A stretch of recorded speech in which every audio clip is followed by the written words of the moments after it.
मानवाधिकार जन निगरानी समिति के जन्म से उससे जुड़े रहे विख्यात सरोद वादक बनारस की शान पंडित विकास महाराज जी,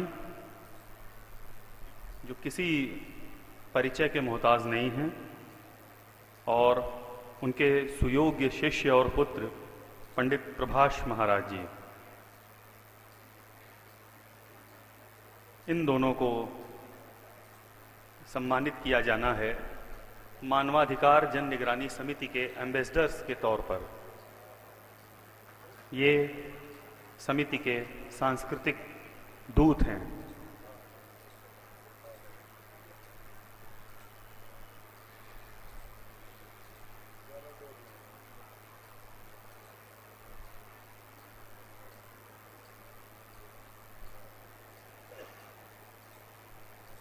सभी लोगों से हमारा अनुरोध है कि वे तालियां बजाएं। विचार विमर्श इतना गहरा और आत्यंतिक नहीं होना चाहिए कि हम तालियां बजाने से चूक जाएं।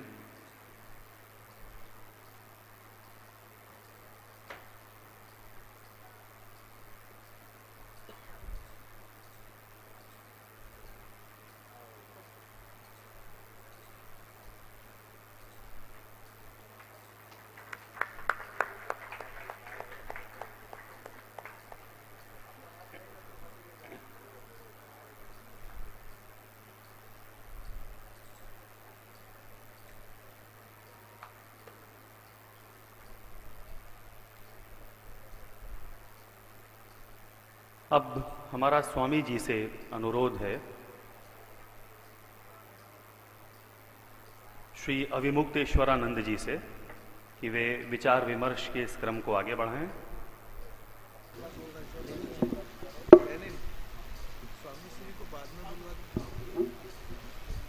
हम श्री राजेंद्र सिंह जी से गुजारिश करते हैं कि वे आएं और बात को आगे बढ़ाएं।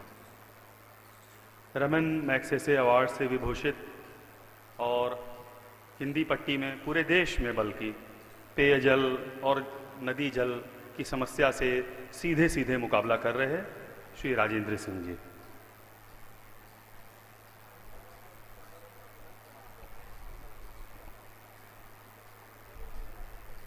सम्माननीय मंच पर विराजमान स्वामी श्री अविमुक्तेश्वरानंद जी, फादर प्रोफेसर मलिक और स्वामी श्री, इस बनारस सम्मेलन में आए भाइयों और बहनों, आज जिन 3 मित्रों को सम्मानित किया, मैं उनको बधाई देना चाहता हूं कि बनारस के लोगों ने जो ये सम्मान की परंपरा है उसको इस सम्मेलन में भी बरकरार रखा। और इस परंपरा की बनारस की मूल चरित्र है कि ये शहर सदैव अच्छा करने वालों को सम्मान करता रहा और बुरा करने वालों को बुराई से रोकता भी रहा। वैसे तो आज सुबह से देखें, लेनिन को सुना, तिस्ता बैन को सुना, बहुत को सुनने के बाद ऐसा लगता है कि बनारस के बारे में पुरानी तो बहुत सारी बातें आ गई हैं, उस पर अब मुझे कुछ नया और कुछ अलग से कहने का मन नहीं है। लेकिन जो आज हो रहा है बनारस के साथ, उस पर कुछ 2-3 बातें अर्ज करना चाहता हूं स्वामी श्री। हो ये रहा है कि बनारस को विरासत के रूप में, हेरिटेज के रूप में जो बनाना चाहते हैं, उनके मन में यहाँ की विरासत को और हेरिटेज को बिगाड़ने का प्लान है।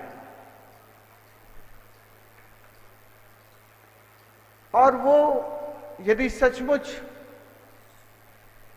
उस दृष्टि से बनारस को हेरिटेज बनाया गया, तो बनारस इस लालची विकास के सपने देखकर कुछ लोगों को साथ लेकर जिस तरह से 1932 में हॉकिंस ने लालची विकास के सपने दिखाए थे, सुंदरता के सपने दिखाए थे, बनारस को प्रदूषण मुक्त करने के नाम पर गंगा में 3 नदियों को जोड़ने का जो राज्यादेश दिया था, मुझे लगता है उतना ही बुरा वक्त बनारस के लिए अब आ गया है। क्योंकि उस वक्त ब्रिटिश काउंसिल, ब्रिटिश पार्लियामेंट ने हॉकिंस को यह टास्क देकर भेजा था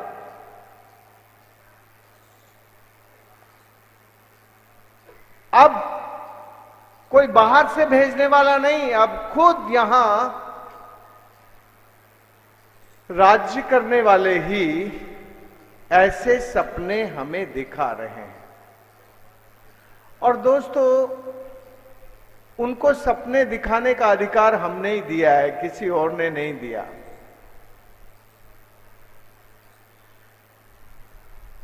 तो जब गलती हम खुद कर देते हैं, फिर उस गलती को ठीक करना बहुत मुश्किल होता है। हमारी गलती है। मैं बस 2 छोटी बात बता के खत्म करूंगा। अभी जो आपका एक बजट आया, उस बजट से पहले हमारे माननीय प्रधानमंत्री जी ने कहा था कि गंगा ने मुझे बुलाया है और मैं गंगा के बुलाने से बनारस आया हूं। बनारस के लोगों ने बहुत सम्मान करके, लाखों लोग सड़क पे आके उनको जो कुछ जितना दे सकते थे उससे कई गुना ज्यादा देकर उनको दिल्ली भेज दिया।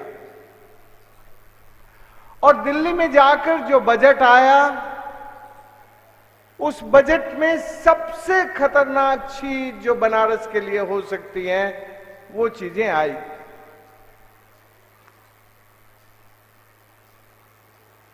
$4,600 करोड़ गंगा को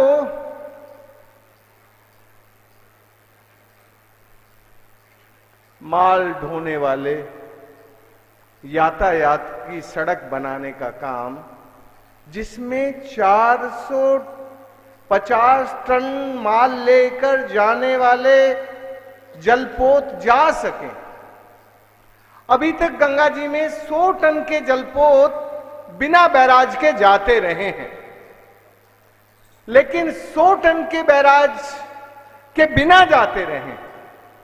दुखद बात यह है कि हमें ये कहा कि गंगा की अविरलता और गंगा की निर्मलता के लिए हम पूरा जी जान से काम करेंगे। दोस्तों, ये गंगा की अविरलता क्या है और ये अविरलता सरकार की परिभाषा में कौन सी परिभाषा है कि आप 10-10 मीटर ऊंचे बैराज बना के 450 टन के जलपोत चलाने के लिए, जो गंगा अपनी असली आजादी के साथ कुछ दूर बहती थी, उस हमारी मां की असली आजादी को छीनकर उसको तालाबों में बदल देना, उसको झील में बदल देना। जो गंगा अपनी असली आजादी के साथ बहती थी, वो अब झीलों की गंगा, वो अब तालाबों की गंगा में बदल जाएगी। इस पर ज्यादा बातें करने का वक्त नहीं है, लेकिन बातें तो करने की जरूरत थी। पर स्वामी श्री को और बहुत लोगों को, आप सब लोगों को जाना है, इसलिए मैं सूत्र में बताना चाहता हूं। दोस्तों, यदि गंगा जी पर आप ये 450 टन वाले मालवाहक बहाना चाहते हैं, तो आपकी मजबूरी होगी कि 10 मीटर ऊंचे बैराज आपको बनाने ही पड़ेंगे, क्योंकि 400 टन, 450 टन वाला पोत कम से कम 5 मीटर नीचे पानी में डूबना चाहिए, तब वो 400 टन को लेके जा सकता।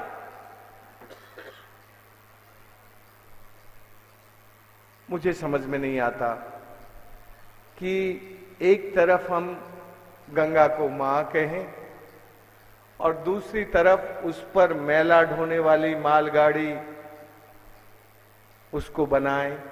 ऐसी आखिर क्या मजबूरी है यार? कह दो ना कि अब ये मां नहीं है, कह दो ना कि अब हम इसको मां की तरह इसके साथ व्यवहार नहीं कर सकते, हमारी मजबूरी है, क्योंकि हमें इसमें मैला ढोने वाले, माल ढोने वाले पोत चलाने, ये भी तो कह दो। दोस्तों, इस विषय पर काशी कुंभ में बहुत चर्चा हुई थी। आज जागरण ने उसको जरा अपने एडिटोरियल पर लिखा है कि ये क्या है, उसको पढ़ लेना। दूसरी बात, एक दूसरा बजट है नमामि गंगे। नमामि गंगे 2900 का बजट है। इसमें क्या करेंगे? इसमें करेंगे एटीपी और एसटीपी की मशीनें खरीदने का काम करेंगे। इसमें से 10 से लेकर 15% जब पैसा कहीं गंगा जी के एसटीपी पे खर्च करके कुछ ढांचा बना के दिखा देंगे। यहां की जो पेड़ पौधे हैं, यदि वो बनारस के कंसंट्रेटेड सुवेज को ट्रीट नहीं कर सकते, मैं मानता हूं, लेकिन जो ये सुवेज है, इसको तुम गंगा मैया में मिलाते क्यों हो भाई?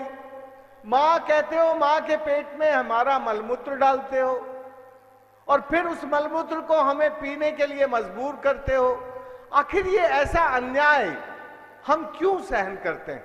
मुझे लगता है कि अभी इस बनारस कुंभ में लेनिन को आज यदि बनारस को हेरिटेज बनाने का जज्बा और सपना देखना है, यदि सचमुच हम बनारस को अपनी विरासत के तौर पर बना के रखना चाहते हैं, तो जो बातें अभी अब मेरे से पहले हुई वो सब बातें अच्छी थी, ऐतिहासिक थी।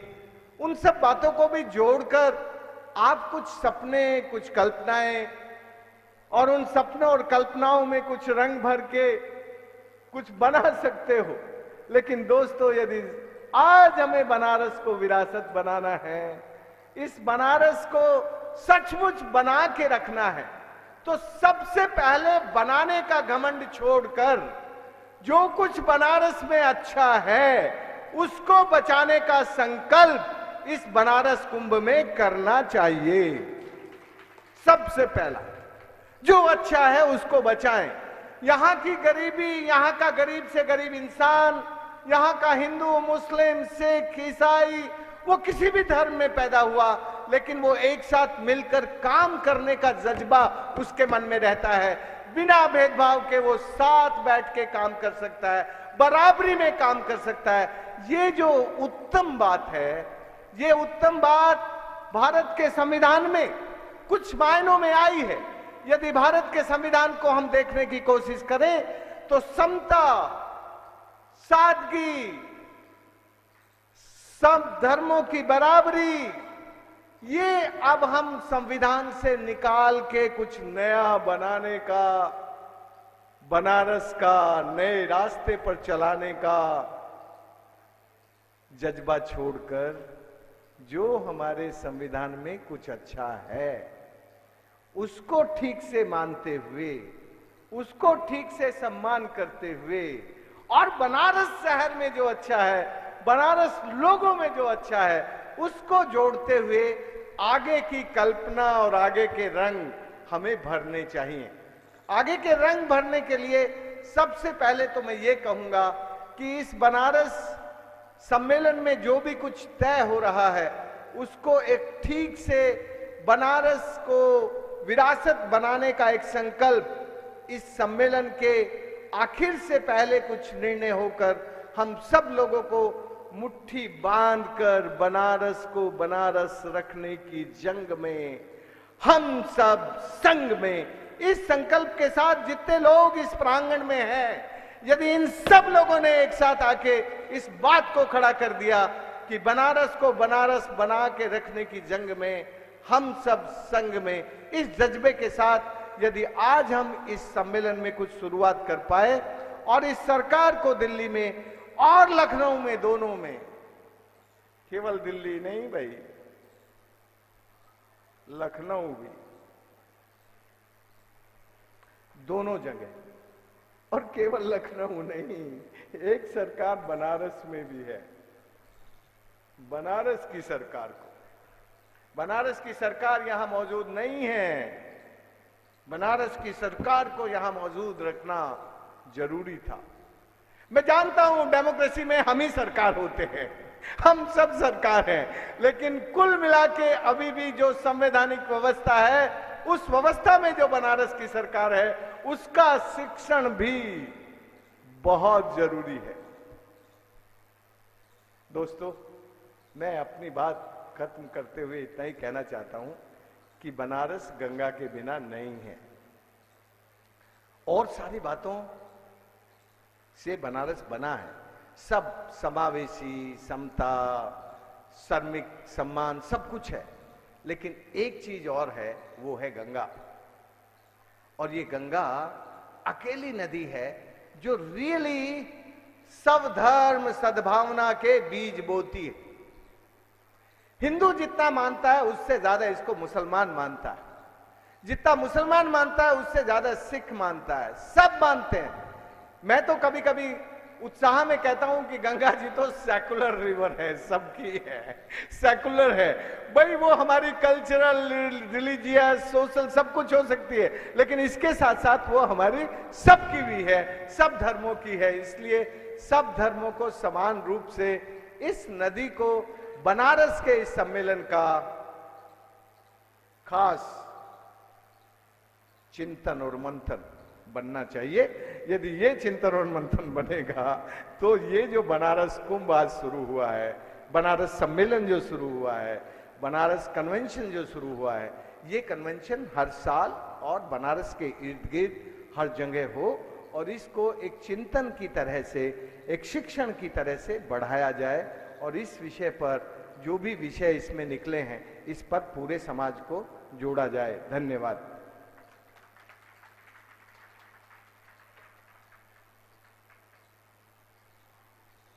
बिना बचाए बनारस को आगे नहीं बढ़ाया जा सकता। बचाना आरंभिक संकल्प होना चाहिए। इस भाषण का यही सार तत्व है और ये बहुत अनिवार्य सार तत्व है। जहाँ तक बनारस की सरकार के गैर मौजूद रहने का सवाल है, ये सर की को बताने के लिए कि PVCHR ने बनारस से जुड़े हुए समस्त लोगों को केंद्र से लेकर स्थानीय स्तर तक इस कार्यक्रम में शामिल होने का निमंत्रण दिया था। इस कार्यक्रम में शामिल कौन से लोग हो रहे हैं, ये सब हमारे सामने है।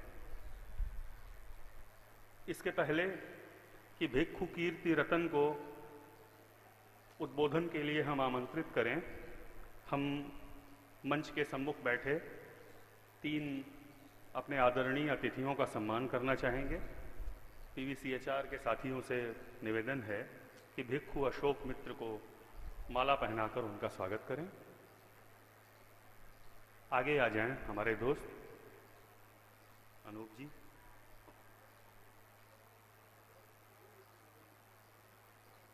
भिक्षु अशोक मित्र।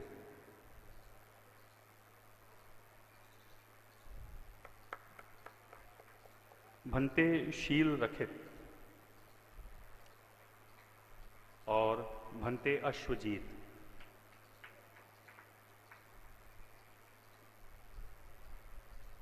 अब आपके सामने भिक्षु कीर्ति रतन जी, बौद्ध गुरु।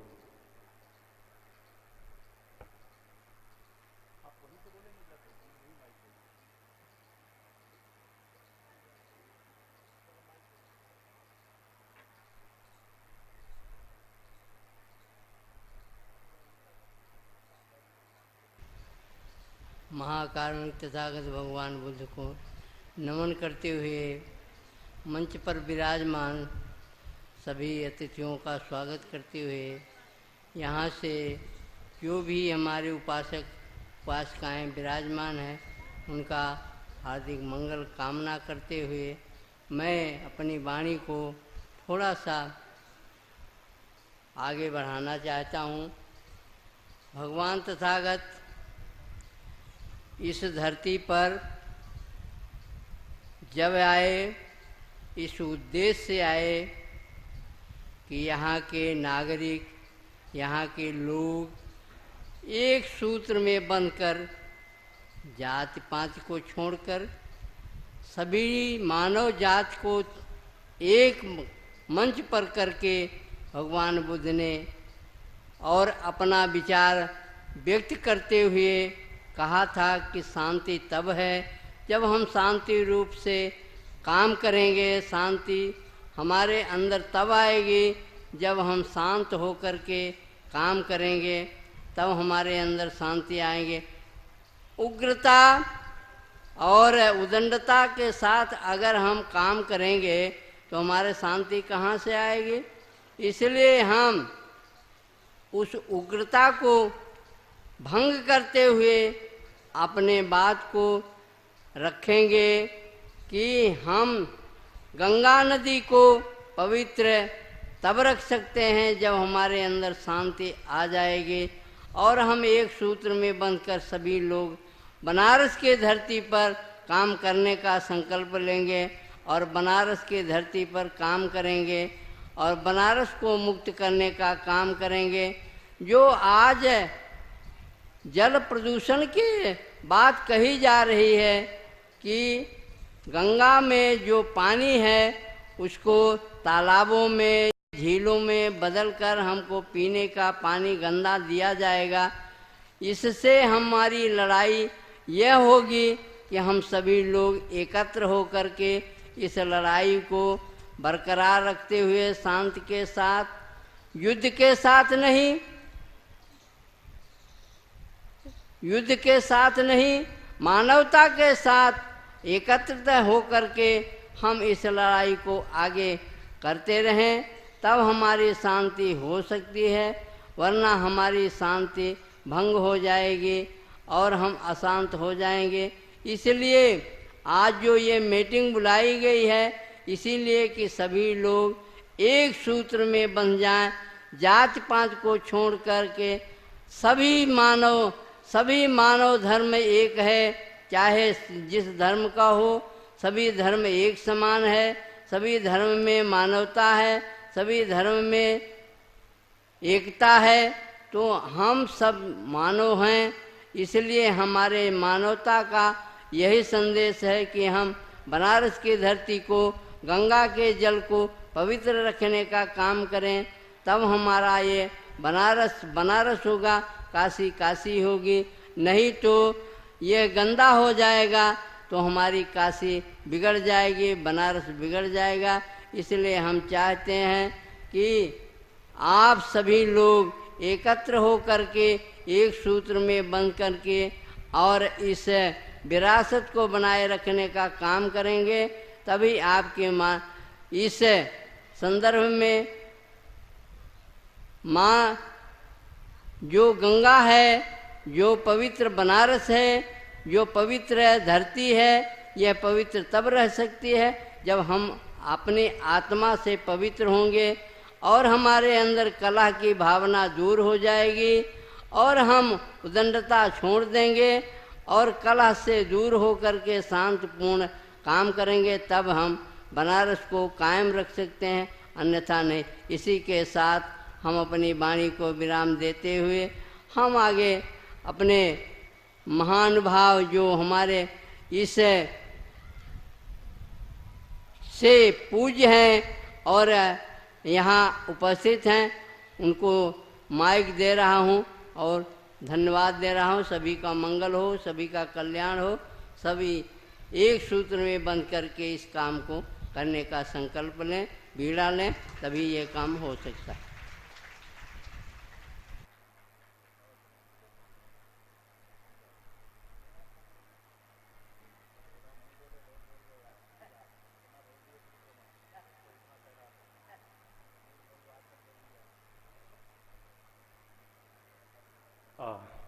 माफ़ कीजिएगा। इसी क्रम में प्रोफेसर दीपक मलिक जी।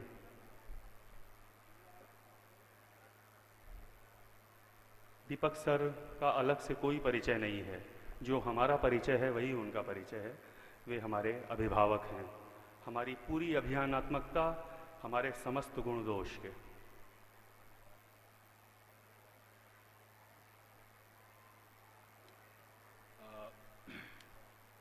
स्वामी अविमुक्तेश्वरानंद जी, राजेंद्र सिंह जी, भिक्षु कीर्तिरंजन जी, फादर ग्रेगरी और मित्रों, मैं समझता हूं कि राजेंद्र सिंह जी ने जो बात शुरू की थी कि कुछ आज के बनारस के बारे में बात की जाए, अभी क्या हो रहा है उसके बारे में बात की जाए, मैं भी उसके बारे में उस संदर्भ में एक छोटी सी रपट आपके सामने रखना चाहता हूं। इत्तेफाक से परसों हमको एक मीटिंग में बुलाया गया। काशी हिंदू विश्वविद्यालय का हिस्सा होने के नाते टेलीफोन की झड़ी लगी हुई थी। लोगों ने कहा कि नहीं, आप भी आइए, इसमें काशी के बारे में कुछ लोग जानना चाहते हैं, आए हैं और उन्हें बताइए। खैर मैं गया और ये एक जमात आई हुई थी जिसमें लगभग 10 या 15 आर्किटेक्ट थे जो भवन निर्माण का और शहरों के टाउन प्लानिंग का काम करते हैं। उसमें एक या दो के अलावा कोई बनारस कभी पहले नहीं आया था। सारे लोग कोरे कागज की तरह थे।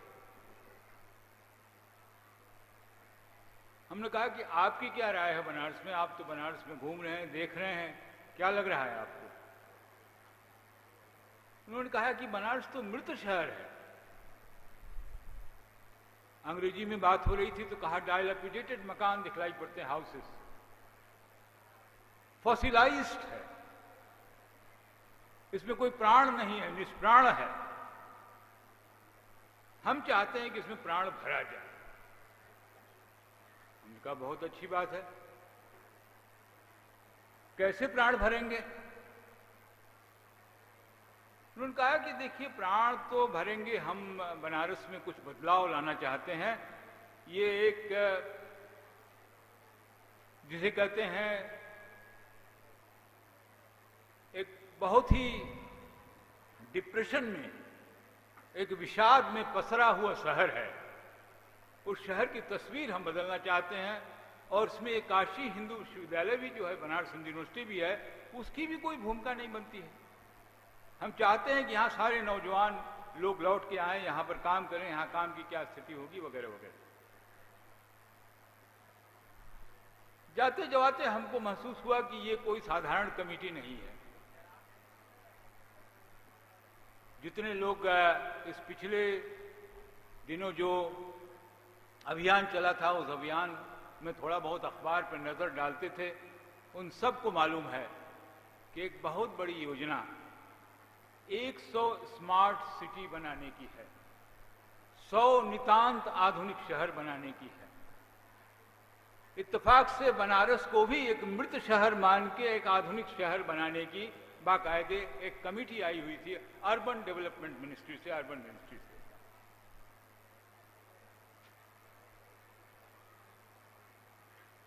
सबसे बड़ी बात जो उठती है, जो बार बार हमको कुरीदता है, और यहां भी ये प्रश्न उठ रहा था, बात हो रही थी कि बनारस की विरासत तो बनारस की इतना बड़ा जखीरा है कि उसका ओर छोर पता नहीं लगता है। उस विरासत को में नया क्या जोड़ें, उसमें नए तरीके से क्या ऊपर से थोपें, इसकी जो कोशिश हो रही है, हमको लगता है कहीं न कहीं ऐसे लोगों को न विरासत के बारे में एक समझ है, न ही इतिहास बनाने के बारे में कोई समझ है।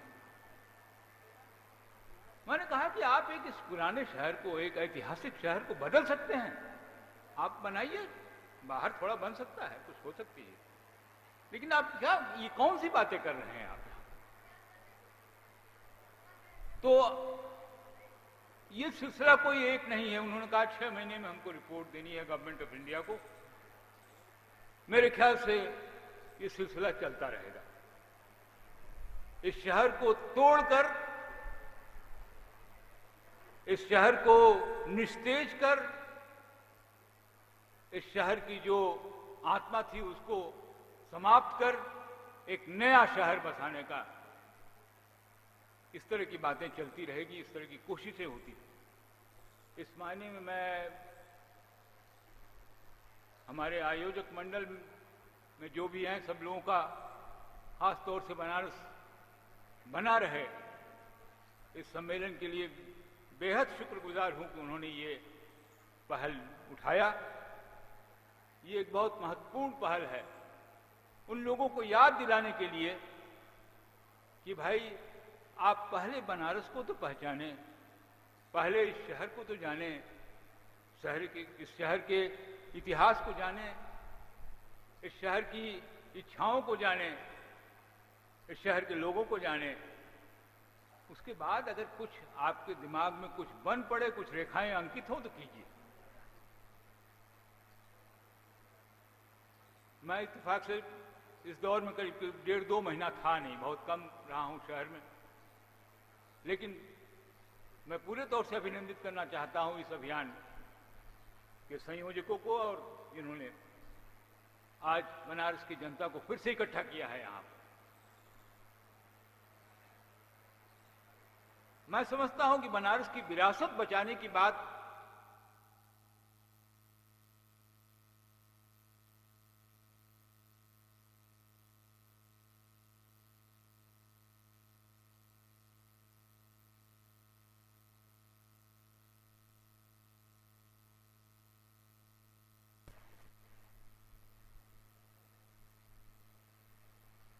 हेलो हेलो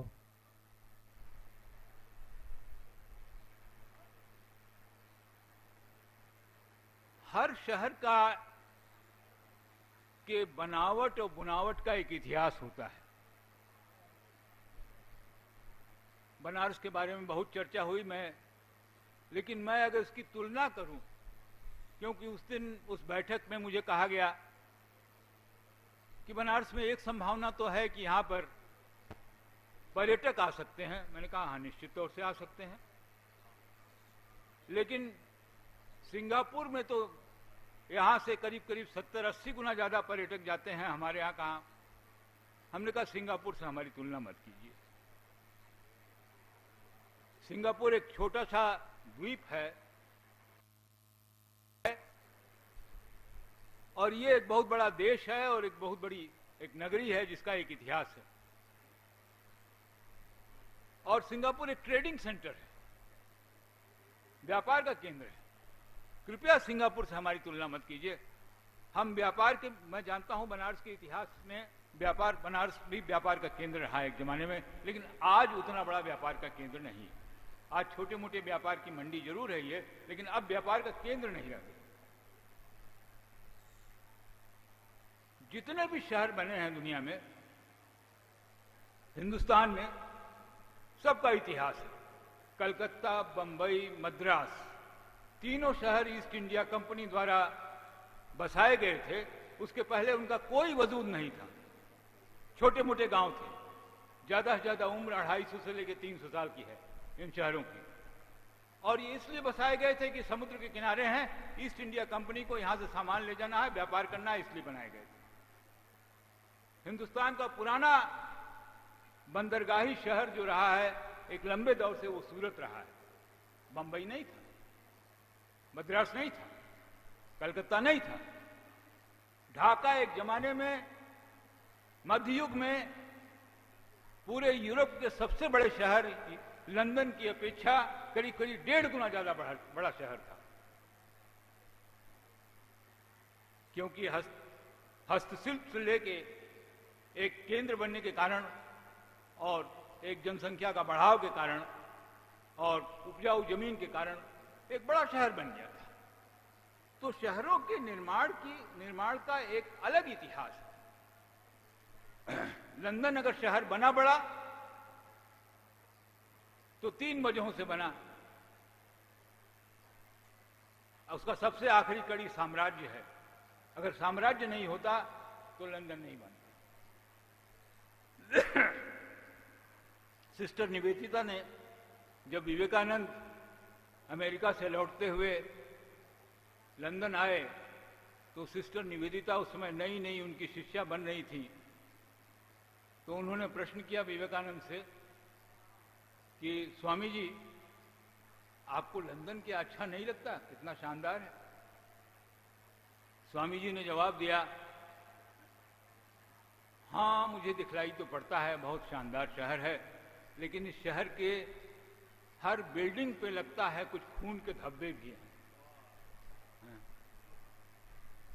और ये जवाब स्वामी विवेकानंद से लेके दक्षिणी अमेरिका के एक बहुत बड़े इतिहासकार जो बाद में प्रधानमंत्री भी बने एक मुल्क के, एरिक विलियम्स का भी था। उनका कहना था, उन्होंने अध्ययन किया था पूरे स्लेवरी का, पूरे दासत्व की प्रथा का। उन्होंने कहा था, एक शहर को लिया था इंग्लैंड के, ग्लासगो को, और उन्होंने कहा था कि हर बिल्डिंग में कितना पैसा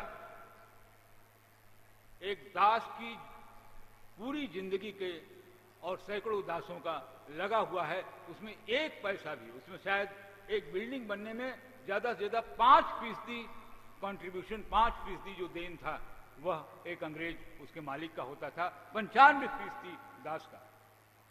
उसका बाकायदे उन्होंने आंकड़ा दिया था। एरिक विलियम्स की बड़ी ऐतिहासिक किताब है दासत्व प्रथा के बारे में। तो शहरों का तो इतिहास होता है, बनारस का इतिहास है, उसके ऊपर चर्चा हुई है। छोटी सी चर्चा मैं भी थोड़ा कर देना चाहता हूं। मैं काशी को महज भवनों का, गलियों का, मंदिर और मस्जिदों का एक ढेर नहीं मानता हूं। मैं समझता हूं ये एक ऐसा शहर है जिसका निर्माण पूंजी के कारण नहीं हुआ, साम्राज्य के कारण नहीं हुआ, जिसका निर्माण इसलिए नहीं हुआ कि वो समुद्र के किनारे है। इस शहर की जो असली बुनावट है वो इसके विचार है। काशी का मतलब विचार होता है, एक विचारधारा होती है, विचारधारा इसका प्राण है। काशी का मतलब इसकी बिल्डिंगें नहीं। और ये विचारधारा जो है, एक और विचारधारा, इसी के लिए माना जाता है। दूसरी ओर काशी में एक जो दूसरी परंपरा रही है, जो भारतवर्ष के भी दूसरे शहरों में नहीं रही है इत्तेफाक से, इसलिए नहीं कि हम काशी के हैं इसलिए हम एक, जिसे अंग्रेजी में कहते हैं शाओनिज्म, एक काशी के प्रति अति गौरवशील एक आग्रह के साथ कहना चाहता हूं। लेकिन काशी में एक बड़ी भारी शास्त्रार्थ की परंपरा रही है। बुद्ध आए, बुद्ध का प्रतिवाद था बहुत सारी चीजों से, उस समय के धार्मिक परंपराओं से, और खासतौर से जो डोमिनेंट धार्मिक परंपराएं थी उससे। उनकी हत्या तो नहीं कर दी गई। तीर्थंकर यहां हुए, लगातार बातें रखी, इस्लाम का भी प्रवेश हुआ, ईसाइयत भी आई, सारे लोग आए। मैं समझता हूं कि ये जो सबसे बड़ी परंपरा रही है काशी की, वो सहअस्तित्व की परंपरा रही है, वो बहुलता की रक्षा करने की परंपरा रही है, वो समावेशी संस्कृति बनाने की रक्षा करने की रक्षा रही है। जबकि समावेश और बहुलता में कॉन्ट्रडिक्शन है, एक दूसरे से झगड़ा है। लेकिन ये काशी एक ऐसा स्थान है, एक ऐसा शहर है जहां दोनों बहुलता और समावेश दोनों इकट्ठा होते हैं। मैं समझता हूं ये काशी का मतलब है और कोई दूसरा मतलब नहीं है। बाकी मतलब हम खोजते रहेंगे, ठीक है, हमारे मंदिरों में, हमारे मस्जिदों में, हमारे ऐतिहासिक इन भवनों में हम खोजते रहेंगे, रहेगा, वो रहेगा ही। लेकिन मूल चीज है काशी की विचार, हो सकता है कि काशी के विचारों में आज कुछ थोड़ी बहुत कमजोरी आई हो। मैं ये नहीं कह रहा हूं कि बिल्कुल से वैसा ही है जैसा कि मध्य युग में संत कबीर ने इसी स्थान से 14वीं शताब्दी में अपनी आवाज बुलंद की थी। 15वीं शताब्दी तक ये मठ की परंपरा शुरू हो गई थी। शायद उतनी बड़ी परंपराएं, वो परंपराएं कहीं न कहीं थोड़ा बहुत उसमें क्षरण हो रहा है, लेकिन मुझे इस बात की खुशी है कि आज सारे लोग, काशी के लोग फिर इकट्ठा हुए हैं यहां पर।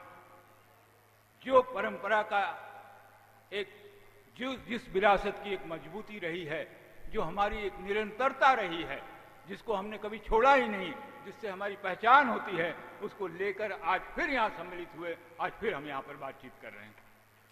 मैं समझता हूं कि ये एक बहुत महत्वपूर्ण मौका है और एक महत्वपूर्ण एक पहल है जिसको लेकर हम लोग आगे बढ़ें, क्योंकि बात बहुत साफ है कि कुछ चीजें ऊपर से थोपी जा रही हैं और ऐसे लोगों द्वारा थोपी जा रही हैं जिनको इस बात का एहलाम नहीं है कि कितना समृद्ध और कितने मजबूती और पुख्ता तरीके से इस शहर की संस्कृति, इस शहर का जीवन, सब कुछ इकट्ठा है। ये ना हिंदू ना मुसलमान का शहर है, कबीर का शहर है। मैं समझता हूं कि मध्य युग में अगर कोई एक बड़ी बुलंद आवाज हुई तो वो कबीर साहब की आवाज थी। और मैं उसके बाद का जो भी परिघटना है हमारे सांस्कृतिक जीवन में, मैं समझता हूं कि उसी भक्ति आंदोलन की ही परंपरा, वही भक्ति आंदोलन का ही जो एक अविरल धारा है, वही आज भी चली आ रही है। उसी के हिस्से हम सब लोग हैं। मुझे बहुत खुशी है कि स्वामी अविमुक्तेश्वरानंद भी हैं। मुझे इस बात का थोड़ा बहुत इस बात को मैं जानता हूं कि अविमुक्तेश्वरानंद जी जिस मठ से जुड़े हुए हैं, जिस परंपरा से जुड़े हुए हैं, स्वामी स्वरूपानंद जी शायद अकेले शंकराचार्य हैं इस देश में जो सन 42 की आजादी की लड़ाई में गिरफ्तारी दिए थे। साम्राज्यवाद से खिलाफ कोई शंकराचार्य लड़ने नहीं आए, स्वरूपानंद जी आए थे लड़ने। मैं स्वागत करना चाहता हूं कि उस परंपरा और उस मठ से आप आए हैं और आज भी आप लड़ाई के मैदान में ही आए। तो एक जो परंपरा डाली, वो परंपरा चल रही है, इसकी बड़ी खुशी है हमको। और एक बात और करके मैं अपनी बात समाप्त करूंगा। कबीर साहब की बात केवल सामंजस्य, एकता, पाखंड के खिलाफ ही नहीं थी। कबीर साहब ने अर्थशास्त्र के लिए भी कुछ गुटका दिया था। साईं इतना दीजिए जामे कुटुंब समाए।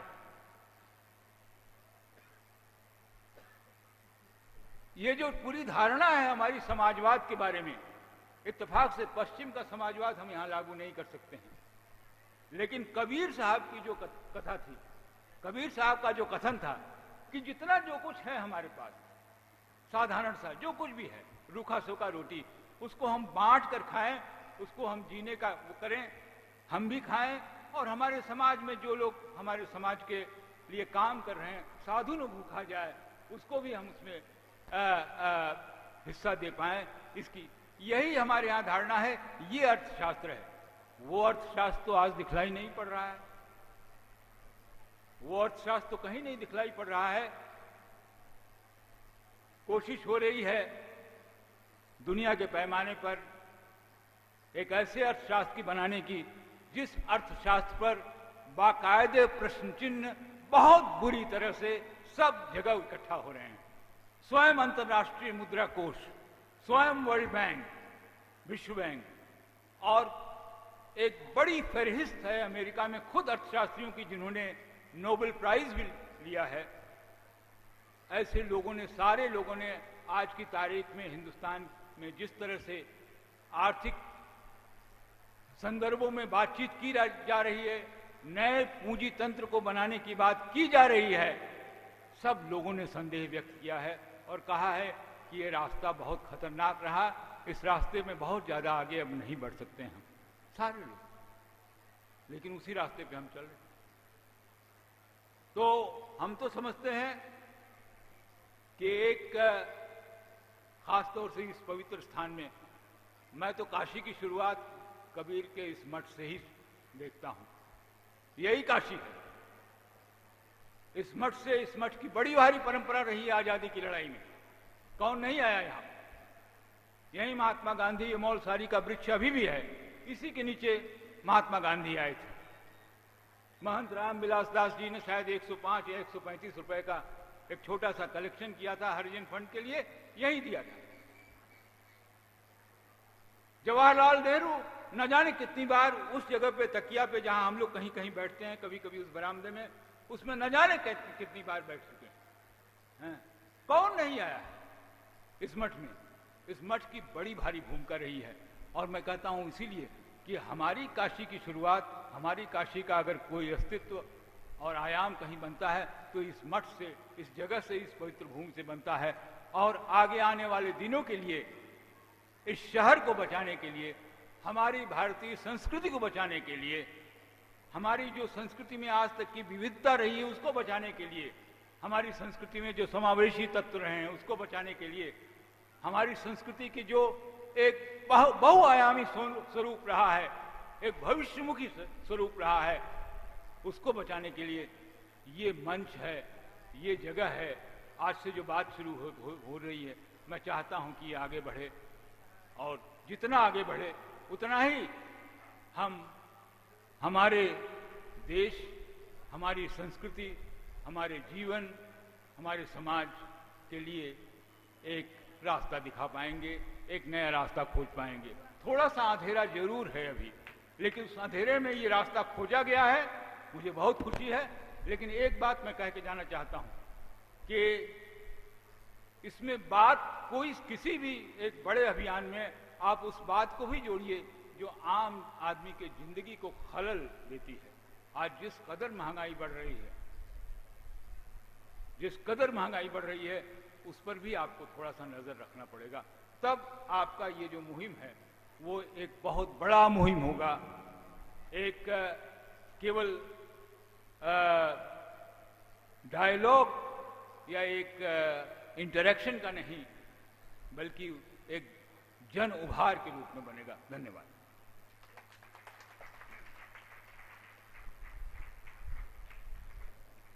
शुक्रिया प्रोफेसर दीपक मलिक साहब। उन्होंने बहुत विस्तार से और बहुत आवेग के साथ, बहुत पैशन के साथ बनारस के इतिहास और बनारस की जीवन धारा के सबसे प्रवहमान, सबसे ताकतवर, ऊर्जस्वित तत्वों से हमें परिचित कराया। एक बार फिर से हम ये जान सके कि हम क्या हैं दरअसल।